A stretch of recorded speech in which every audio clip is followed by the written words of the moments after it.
The United Nations General Assembly holds an emergency special session on Russia's military operation in Ukraine. The 33rd inter-sessional meeting of the Caribbean community kicked off in San Pedro, Belize. Russian Foreign Minister Sergei Lavrov delivered his statements at the United Nations Disarmament Conference on the crisis in Ukraine, where he stated the importance of the complete eradication of nuclear weapons.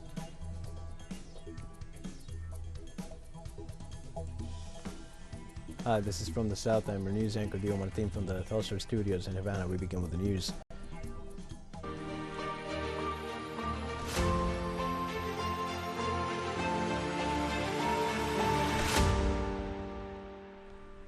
The United Nations General Assembly began an emergency session concerning Russia's military operation in Ukraine. The special session is set to continue on Tuesday with more heads of state to speak before the international body.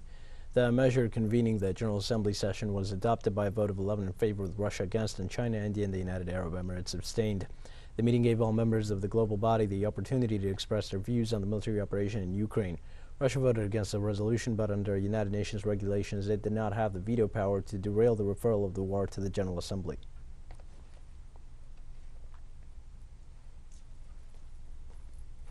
Russian Defense Minister Sergei Shoigu vowed to demilitarize and denazify Ukraine and protect Russia from a military threat created by Western countries. These are conducting a special military operation to protect the population of Donbass, to demilitarize and denazify Ukraine. The main thing for us is to protect the Russian Federation from the military threat created by Western countries that are trying to use the Ukrainian people in the fight against our country. The European Union authorized an information blackout not only of Russian media in Europe, but also of large corporations and companies. This very Tuesday, access to the accounts of the Sputnik Russian media was restricted in Spain and several European countries. The notice warns that due to the government's decision or some other institution, access to the account has been blocked formally in 28 European countries. Meta's Vice President of Global Affairs and Communications, Nick Clegg, announced that the company that owns Facebook and Instagram will continue to coordinate with all relevant governments, stating that they have received requests from several European Union governments to take action regarding Russian state-controlled media.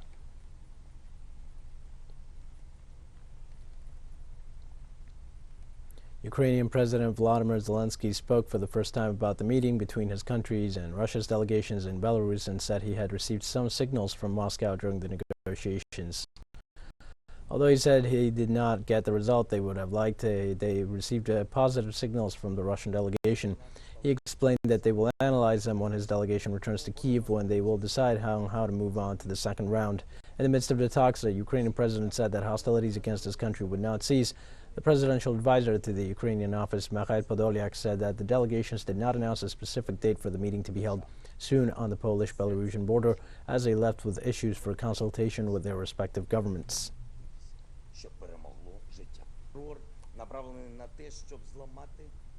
Ukraine has acknowledged that 3 NATO countries are supplying it with 70 fighter jets that could be based in Poland, but Bulgaria, which has been included in Kyiv's official statement, refutes the claim, saying that its country did not sign up to any commitments. The countries which, according to Kyiv, would supply the 70 planes to Ukraine are Bulgaria, Poland, and Slovakia, claiming that in particular Bulgaria will deliver to Kyiv 14 Su-25 attack planes together with 16 MiG-29 fighters, while Poland and Slovakia will supply 28 and 12 MiG-29s respectively. However, after the news was published on an official Ukrainian government website, Bulgarian Prime Minister Kirill Petkov claimed that his country had never committed itself to supplying the military equipment. This is the second time that a European government has denied a claim made by the Ukrainian president or a member of his executive regarding the issue.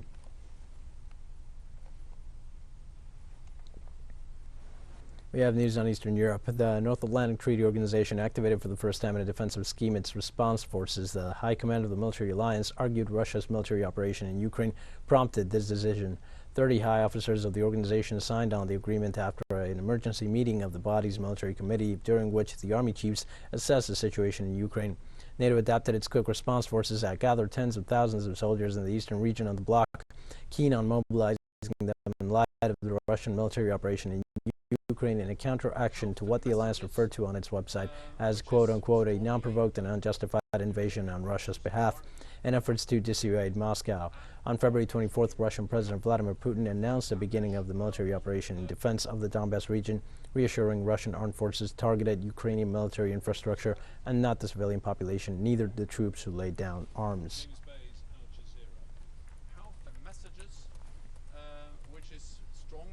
The government of Spain ruled out the possibility of sending arms to Ukraine. Instead, they have offered protection and regularization of Ukrainian citizens.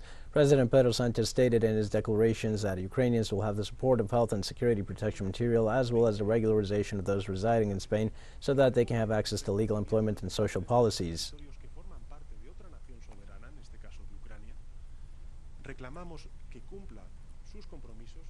In Switzerland, more than 140 employees of the operator of the Nord Stream 2 pipeline were all laid off by the same company in the city of Zug after Germany stopped the certification process of the company. The news was announced by Guy Parmelin, Minister of the Economy, in an interview with local media where he confirmed that over 140 people had been completely liquidated when the certification for the gas pipeline was halted by Germany last week, a guarantee that would allow the company to start up.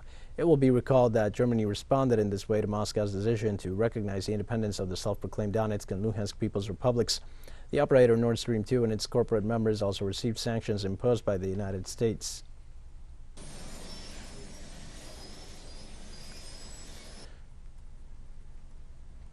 Turkey closed all warships entering the Black Sea. The government of President Recep Tayyip Erdogan was warned that all warships will be banned from crossing the Dardanelles and Bosphorus Straits amid the Russian military operation in Ukraine. Ukrainian President Volodymyr Zelensky on Saturday asked his Turkish counterpart not to allow Russian military aircraft to pass through the straits connecting the Mediterranean and the Black Sea, but Ankara denied the request. Instead, Turkish Foreign Minister Mevlut Cavusoglu said that under the 1936 Montreal Convention, only ships with bases in the Black Sea will be allowed to cross the straits.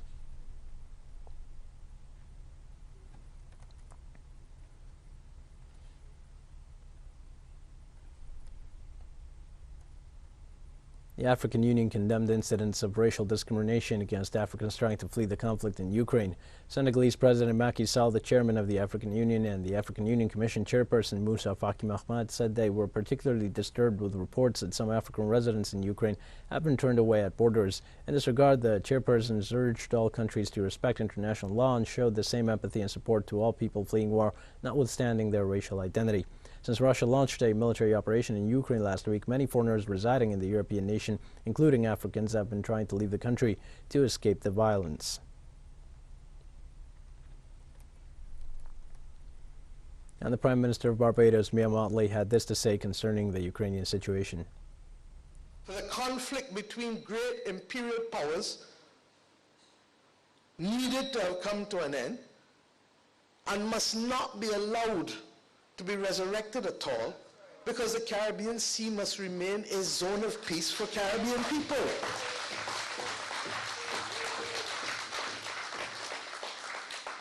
And whether it is imperialists from the west, imperialists from the east, imperialists from the north, imperialists from the south, the Caribbean Sea must remain a zone of peace for Caribbean people. We're going to take a short break now. Please join us again after this.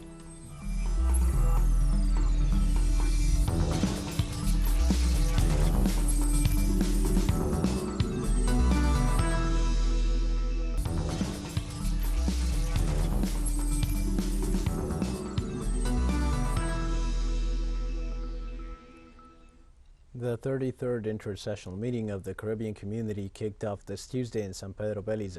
Caribbean heads of state will be discussing economic recovery and other important regional issues. Heads of government and state from the Caribbean community are convening today and tomorrow in Belize. Issues on the agenda include the impact of the current COVID-19 pandemic and recommendations to expedite recovery of regional economies, advancing the CARICOM single market and economy to help build a more resilient community, and also advancing CARICOM's Agri-Food Systems Agency for regional food and nutrition security.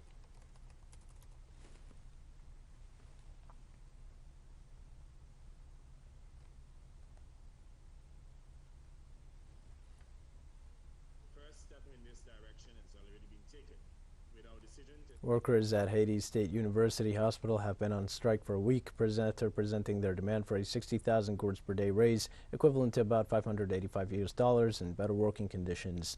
To date, employees and authorities have still not been able to reach an agreement, which has caused the strike to extend for a week now. while the wards of the institution have also remained empty with very few professionals present. The president of the union of the institution, Evelyn Fremont, denounced the worn-down state in which the hospital currently finds itself after the lack of adequate materials or equipment for its proper functioning. Fremont also highlighted the lack of security in the area, which is evident after one of the professionals identified as Martial Pierre and a nursing student, Fabiola Payen, were kidnapped.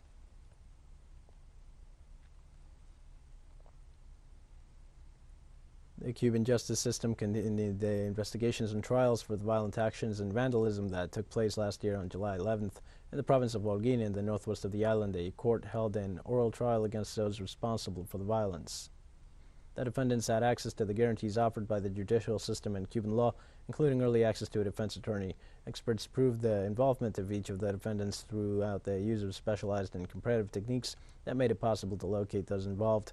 Meanwhile, defense attorneys explained they had the support of the judicial system as well as access to the detainee at all times. Lawyers also had access to the evidence gathered during the investigation to establish their defense strategy in court. Cuba presented evidence that the protests were the result of a plan designed by the United States government to provoke chaos and destabilization at a time when the country was facing a complex health situation due to the COVID-19 pandemic.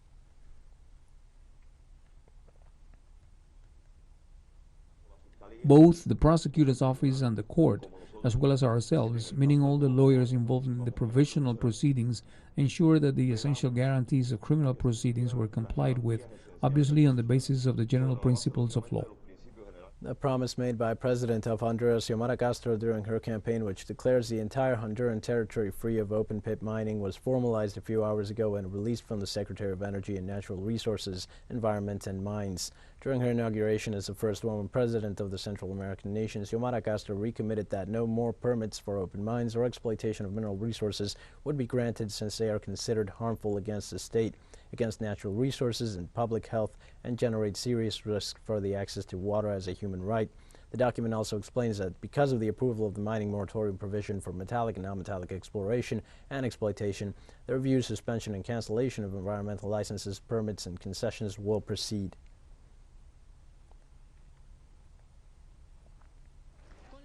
We will work together with the armed forces to protect the environment. No more permits for open mines or exploitation of our minerals. No more concessions in the exploitation of our rivers, watersheds, national parks, and rainforests.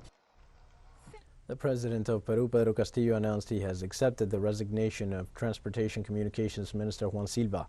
The Minister of Transport and Communications, Juan Silva Villegas, ruled out resigning after the declarations of Carmen Lopez, who involved him and the country's head of state in an alleged criminal network dedicated to directing public works.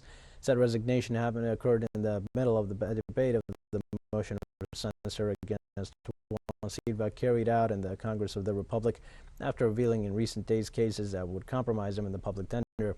President Castillo accepted the resignation and thanked him for his services to the country.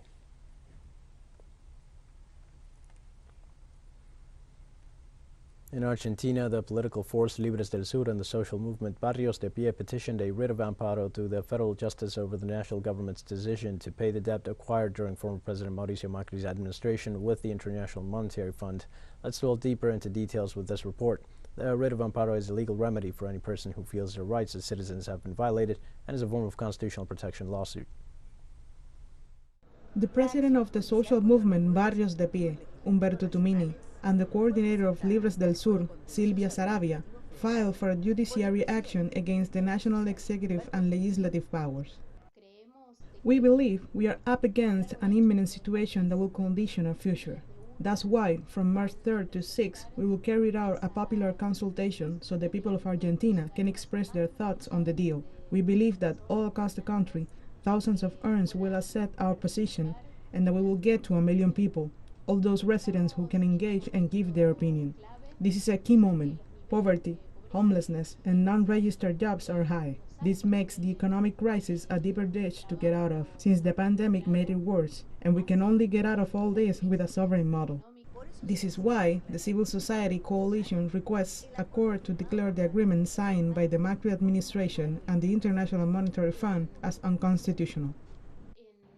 In this popular consultation, we will bring to the legislators, to the executive power, the voice of the people, the voice from below, the voice of those of us who today are going to make ourselves heard because we want a better future.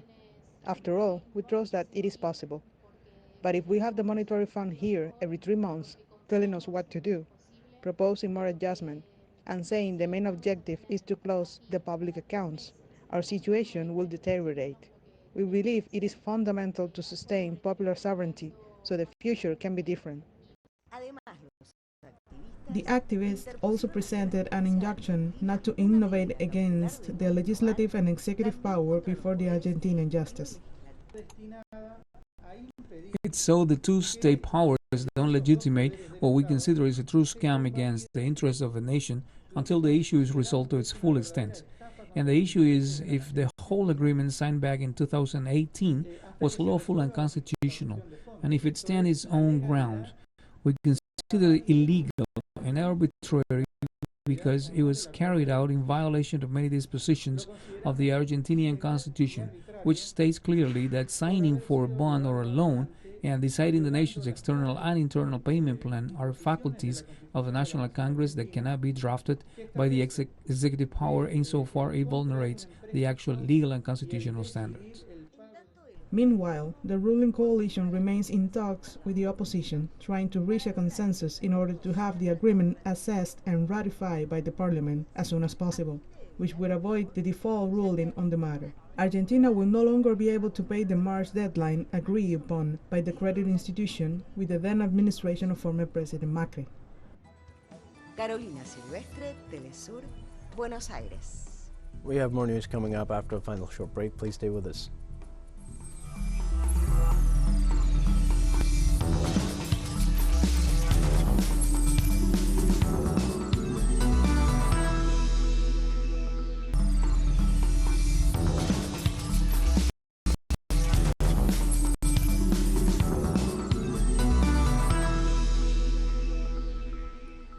Hi, welcome back to From the South. Russian Foreign Minister Sergei Lavrov delivered his statements at the United Nations Disarmament Conference on the crisis in Ukraine, where he stated the importance of the complete eradication of nuclear weapons.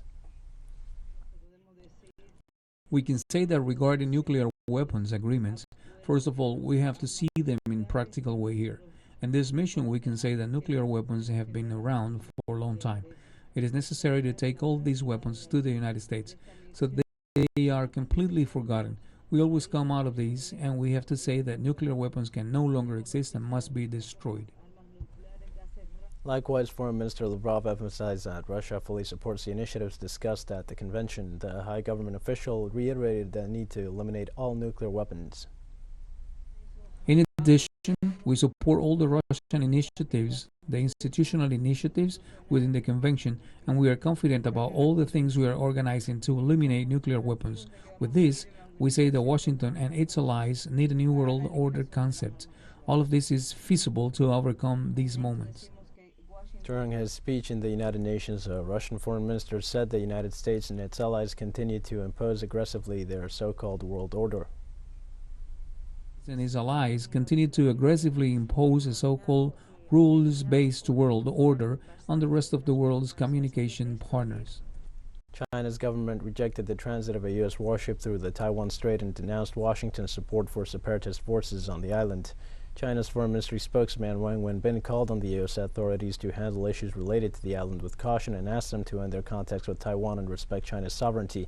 The official reminded the White House that its provocative actions could disrupt peace and stability on the island, as well as undermine relations between Beijing and Washington.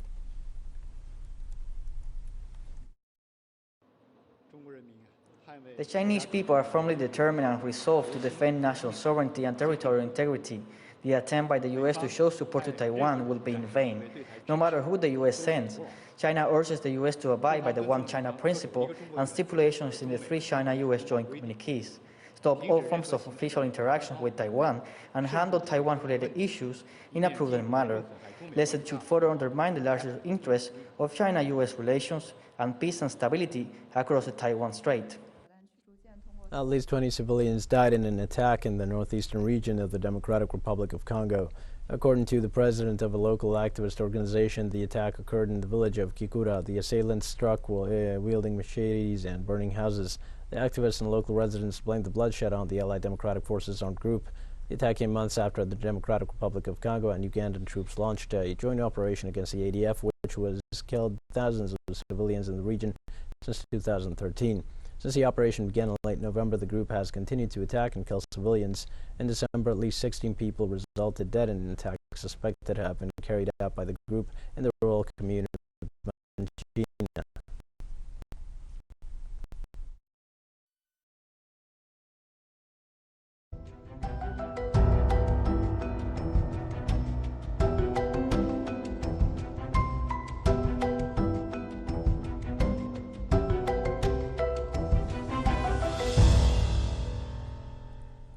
In Brazil, the death toll rose to 231 following the tragedy of February 15th landslides and floods in the city of Petrópolis in Rio de Janeiro. Authorities reported that most of the victims are women, while 44 minors died as a result of the rains. Officials also detailed that 876 people are still sheltered in municipal schools in the region. Petrópolis declared a state of public calamity after an estimated 260 millimeters of rain fell on February 15th in a period of just 6 hours, more than the amount projected for the whole month of February.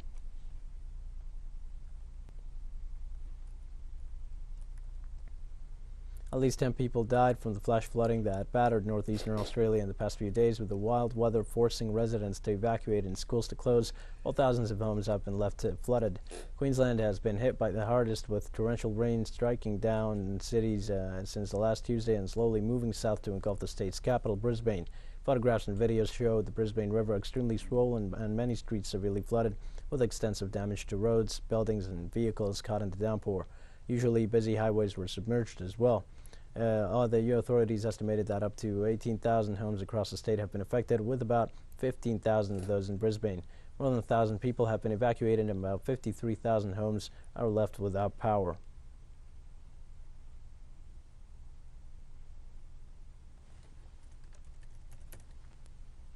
United Nations Secretary General Antonio Guterres said the report from the Intergovernmental Panel on Climate Change was an atlas of human suffering and a damning indictment of failed climate leadership. Today's report underscores two core truths. First, coal and other fossil fuels are choking humanity. All G20 governments have agreed to stop funding coal abroad. They must now urgently do the same at home and dismantle their coal fleets. Those in the private sector still financing coal must be held to account. Oil and gas giants and their underwriters are also on notice. You cannot claim to be green while your plans and projects undermine the 2050 net zero target and ignore the major emission cuts that must occur this decade.